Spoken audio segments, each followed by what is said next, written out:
This is the dispatch hall for Local 13, the International Longshore and Warehouse Union, where every single day hundreds of port workers come to get their specific assignment for the upcoming shift. While it may look like chaos and action with boards flashing, dispatchers behind windows yelling out numbers, and hundreds of union members greeting each other, the fact is, it's an incredibly efficient process that takes less than an hour. What we do here is this is where we come to actually get our jobs. And it's dispatched in the daytime and it's dispatched in the evening. But we have to get here first in order to get the job that we are required to get on what board we're required on to go to the port. If there's 5 jobs and there's 10 workers and 5 people are not going to work that night, there's only 5 jobs. The next night, you have 5 jobs.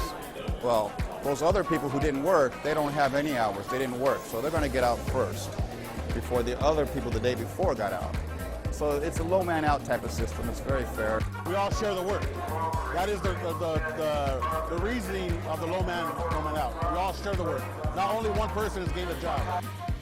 Looking around the hall, you notice that there are different lines for different jobs. But what are these jobs? And what kind of skills do they require? I'm a third-generation longshoreman, which a lot of us are. If you're into it and you know you got that knack, then you can pretty much, I drive everything on the waterfront. They have a skill category, skill 1, 2, and 3. A skill 3 job is a crane job, a trans job, anything as a winch job, anything that's to do with cables on a crane. Then they have skill level 2, which is a forklift, a heavy lift, a paper lifter, anything like that. But a skill 1 level is more manual, going in the hole of a ship, on the ship lashing, pulling cones, and messing with the minor labor type things of the job. So they have skill 1, 2, and 3. Today, Local 13 represents almost 20,000 part and full-time workers who discharge cargo at both the ports of Long Beach and Los Angeles.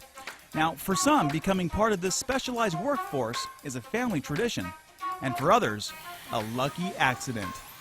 One of my sisters is a dock work, drives a forklift, and another one drives a UTR, another one's a clerk, and my brother's what does he do?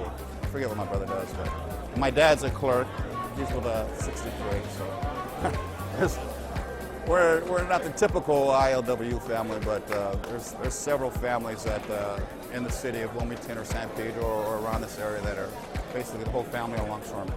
Back in 1993, they were having a lottery. And it just so happened that one day, early in the morning, I was driving down the street and I seen a lot of people grouping up together, and I asked somebody, what are you guys doing? And they said something, they were having a lottery. So I kind of thought they were giving away money. So I said, well, what do you need to be in the lottery? And they said, all you need is a driver's license. I said, okay. So I went and put my driver's license in a box, and I was the first name called out, me. Back when Harry Bridges started this union, clipper ships did not have regular sailings, and workers were often recruited at the last minute to load or unload cargo. Little skill was needed, only brute force and determination were required. Today, with the help of big machines and computers, the work has changed dramatically. When I came down, I was on a job doing something, and the boss says, hey, you know how to drive that big tractor? I said, no. Well, you're going to learn today. And then, you jump in it. Now we've learned that it's best to train people.